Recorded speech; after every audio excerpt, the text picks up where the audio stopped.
ඔයත් ප්‍රී වර්කවුට් බොනවද? එහෙනම් මේ වීඩියෝ එක බලන්න. පළවෙනි එක ඔයාගේ ප්‍රී වර්කවුට් එකට පැය භාගයකටවත් කලින් බොන්න.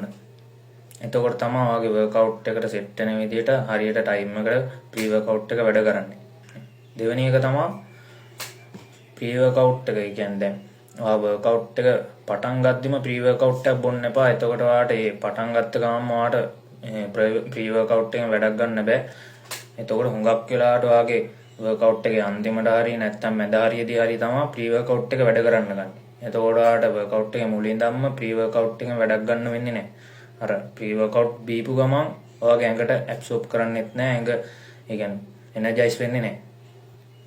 තුන්වෙනි එක තමයි ඔයා බිගිනර් කෙනෙක් නම් ප්‍රී වර්කවුට් එකක් ගද්දී අදාළ ප්‍රී වර්කවුට් එකේ ගහලා තියෙනවා. ඒ කියන්නේ කැෆීන් තියෙන ප්‍රමාණය ඒ ටික තියෙනවා. අන්න ඒක බලලා හරියට ගන්න. හුඟක් ගන්න ඕනේ. සමහර වෙලාවට ඔයාට ස්කූප් එකක් වුණත් වැඩි වෙන්න පුළුවන්. ඒ කියන්නේ ඇඟ කසනවා හැම වැඩි අමාරුයි කියන්නේ නිකන් ඒක දැනෙනවා. ඒක ප්‍රී වර්කවුට් එකක් ගහපුවා ඒ ස්කූප් එකෙන් භාගයක් වුණත් ඇති වෙන්න පුළුවන් ඔයාට. ඒක නිසා හරියට බලලා හුඟක් ගන්න එපා. පොඩ්ඩක් පාවිච්චි කරන්න.